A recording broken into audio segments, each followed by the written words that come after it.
the time you're watching this, Qaisa Zohra could already be dead. She's 20 years old, a university student, and she's on day 50 of a hunger strike in a British prison, without trial, without conviction.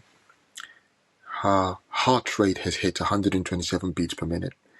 Doctors say that her body eating itself. This is happening not in Gaza, not in some dictatorship, in the United Kingdom. When I was younger, I remember the hunger strikes in Northern Ireland. People like Bobby Sands became household names. Whether people agreed with him or hated him, everyone knew his name.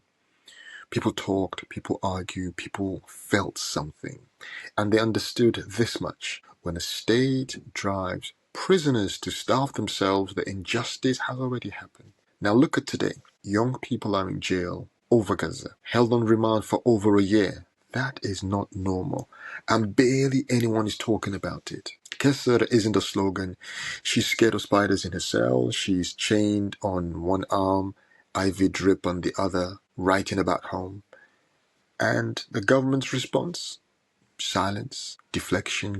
The government says, we're experienced with hunger strikes. That's not reassurance, that's an indictment. At the same time, the government criminalizes words, slogans. They ban organizations. They tell you that opposing genocide is extremism. This is the same UK government that lectures the world about human rights, freedom, and dignity. Meanwhile, life goes on. Football, boxing, Eid, Christmas, New Year, and Gaza is pushed to the backseat while suffering continues there. Let me be clear.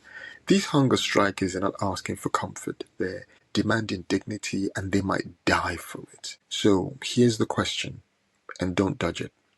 When people risk everything and we risk nothing, what does that say about us?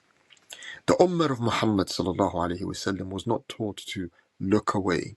We were taught to stand, to speak, to persist, especially when it costs. You don't need to starve yourself, but you don't get to forget them either. Say their names, keep Gaza alive in your words, refuse silence. Because Allah subhanahu wa ta'ala is watching and you and I will be judged in terms of how did we respond to the situation. Did we continue to work for Gaza's liberation or push Gaza's suffering to the backseat? Do we continue to stand, speak and mobilize the Ummah to replace the regimes in the Muslim countries with a sincere Islamic ruler who implements Islam and sends the state's army to liberate Gaza as Allah ordered?